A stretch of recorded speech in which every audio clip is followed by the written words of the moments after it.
The factories are silent, the machines have stopped, and the train stations are overflowing. It is happening 2 full months before the Lunar New Year, but this is no holiday celebration. It is a massive, desperate exodus. Millions of workers are fleeing China's economic powerhouses like Guangzhou and Shenzhen. Why? Because the Chinese economy has entered a terrifying new reality where wages have collapsed so deeply that having a job actually costs you money. This isn't just a labor shortage. It is the Great Retreat of 2025, and it's a warning sign that the system itself is breaking down. You are watching China Uncovered. It's over. It's all done. There are simply no jobs left in Guangzhou.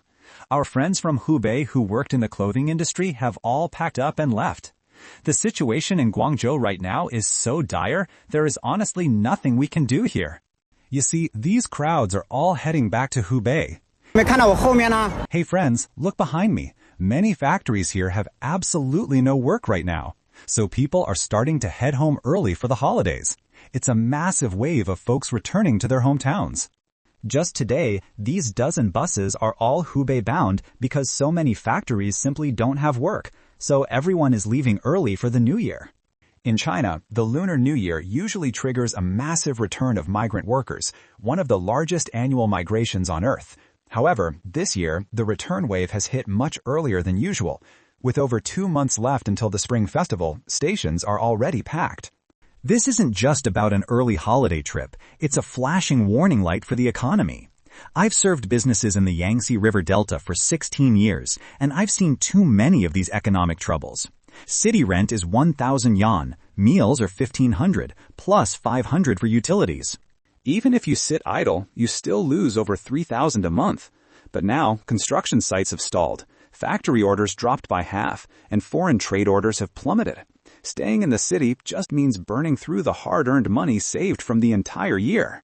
For many, it's better to cut losses and return home early, rather than staying in the city waiting for chances that aren't there. Even small business owners are struggling. In previous years, they'd be pushing overtime for Christmas orders right now. But this year, warehouses are full of unsold goods. Running machines now just guarantees a loss, and even if staff stay, they must be paid. It's not that bosses don't want to keep workers, it's simply that even the business owners have completely run out of resources. Behind this steady wave of return migration lies a soaring unemployment rate. Do you realize how severe unemployment is in China right now? From January to July, nationwide spending on unemployment insurance jumped by 36.6% compared to last year. That is a staggering figure. In the first half of 2025 alone, total unemployment insurance payouts hit 94.2 billion yuan, a 5-year high. What does this signify? It means massive numbers of jobless people are flooding into the social security system.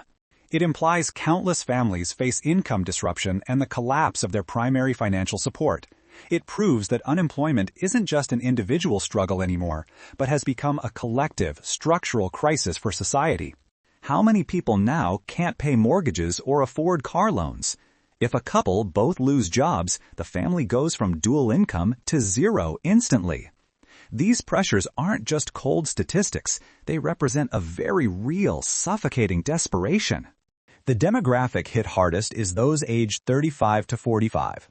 Due to the specific circumstances of their era, many in this generation lack solid hard skills or connections, leaving them with very little room to pivot career-wise. Many who once earned 1 or 2 million a year during the real estate or tech boom didn't necessarily prove their skill.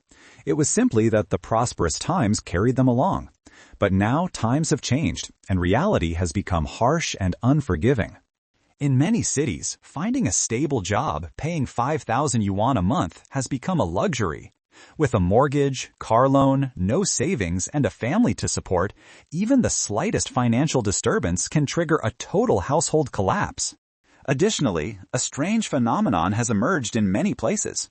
It's not that jobs don't exist, but that nobody wants them. The reason is simple. Wages are now so low they don't even cover basic living costs. In this situation, having a job is mathematically equivalent to losing money. So naturally, no one wants to keep going. This year, the exodus from Guangdong started much earlier than usual. Usually, people would be hunting for jobs, hoping to earn until the new year. But this year, it's flipped. Factories are hiring, yet people are leaving early. Why? Because the wages on offer right now are simply not viable. They would rather go back to their hometowns and lie flat than struggle in Guangdong. This is a bus station in Shantou, Guangdong. All these crowds are waiting for buses to head home. With no jobs in Guangzhou, more people are retreating. You can see a bus right here ready to depart. The situation is so dire this year that working leads to losses, leaving them with absolutely no choice. These folks have no option but to return home. China is closing out 2025 with its economy cooling rapidly. Construction sites nationwide have stalled. Factories have cut production, and new orders have fallen off a cliff. Tens of millions of migrant workers are heading home far earlier than usual. This is not a normal holiday return. It is a full-blown retreat driven by the severe economic slowdown. On November 13th, the Ministry of Agriculture held a meeting in Hunan focused on rural jobs. The session bore the official title, National Rural Craftsman Cultivation, aiming at 2 stabilizations and 1 prevention for the poor. The phrase essentially means stabilizing jobs for those lifted out of poverty, securing their income, and preventing mass unemployment that could shove them back into destitution. Officials stressed that local governments must promote work for returning migrants from poor areas, while strictly blocking any large-scale return to villages or prolonged stays there. Basically, authorities want those who escaped poverty to stay employed and keep earning. They aim to avoid a scenario where millions flood home at once, leaving rural areas crowded with jobless people earning nothing. Over 80 years ago, the Chinese Communist Party used slogans like land reform and become masters of the land to rally farmers to join the revolution. Surrounding cities from the countryside, farmers' blood, labor, and lives helped the party seize total power. Yet, once the regime was fully established, those promises remained unfulfilled. Farmers never actually became the true masters of the country. Instead, the system shoved them to the margins. The household registration system restricted their movement. Land laws limited their economic rights, and Social Security simply excluded them for decades. In urban policy, migrant workers were even branded with the label low-end population.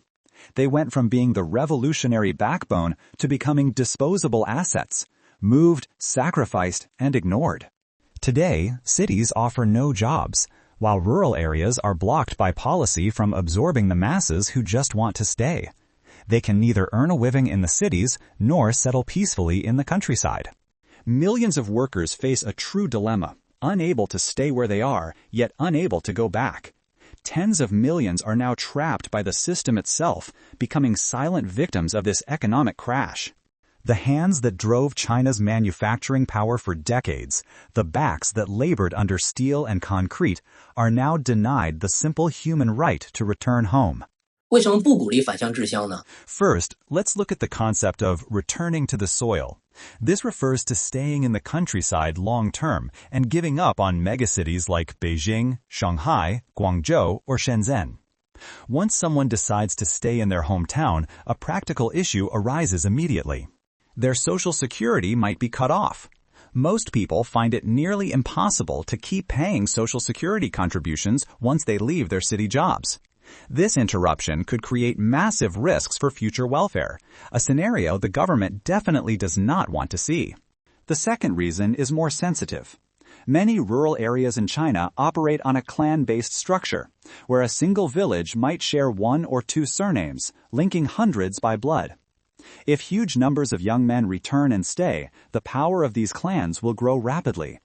Also, many aren't returning in glory. They are retreating because they couldn't survive the high pressure and falling incomes of the big cities. They are forced home to regroup. This means once they are back, they won't necessarily have a stable income source. Overall, expanding clan power combined with economic desperation is viewed as a potential risk point for governance. It disrupts management and could easily lead to collective instability. Therefore, the government naturally discourages this trend. The debate is heating up on X. Users ask, What does this mean?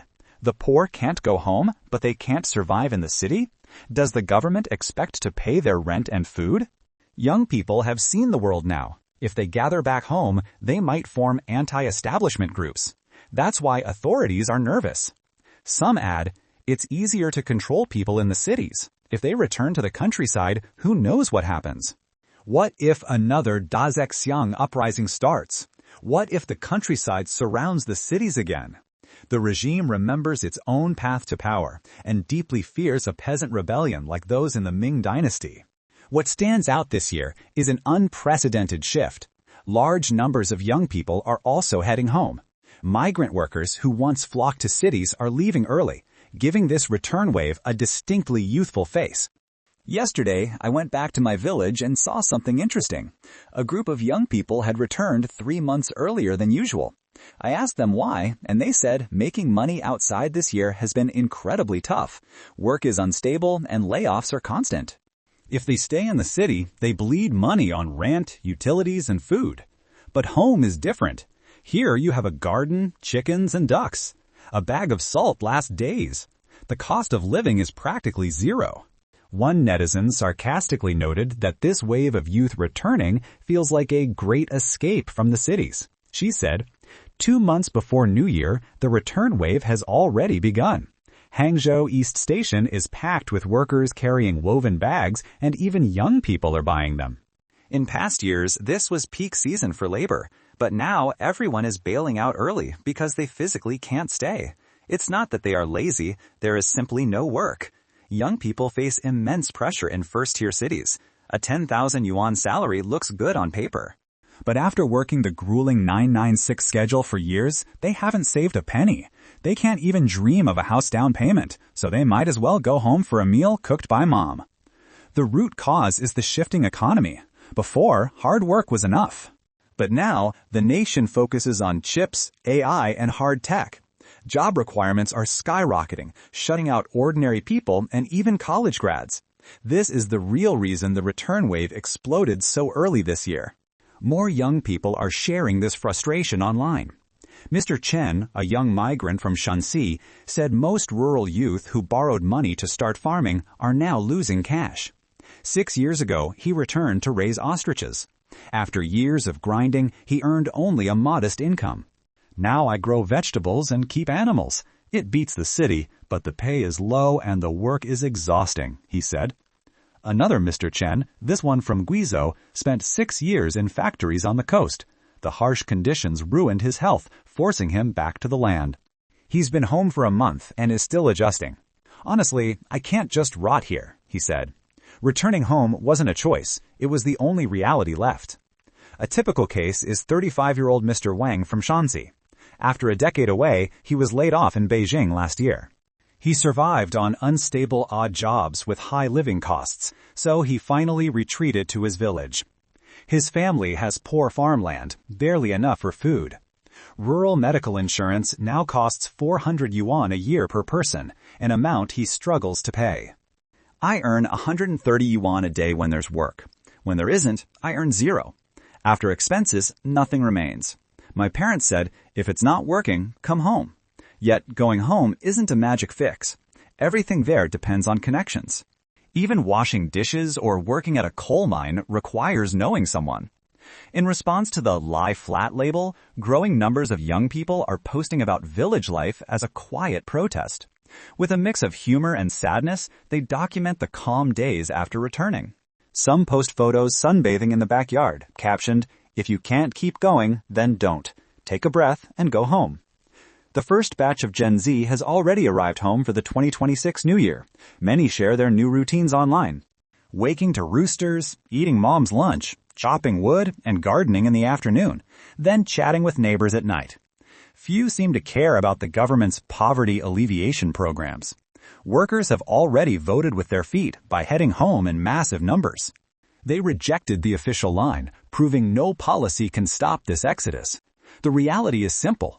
Administrative orders cannot reverse an economic slowdown. Directives from above cannot create jobs that don't exist or raise wages that are simply too low. In practice, the initiative is meaningless. When people can't eat, they go home rather than waiting for government permission.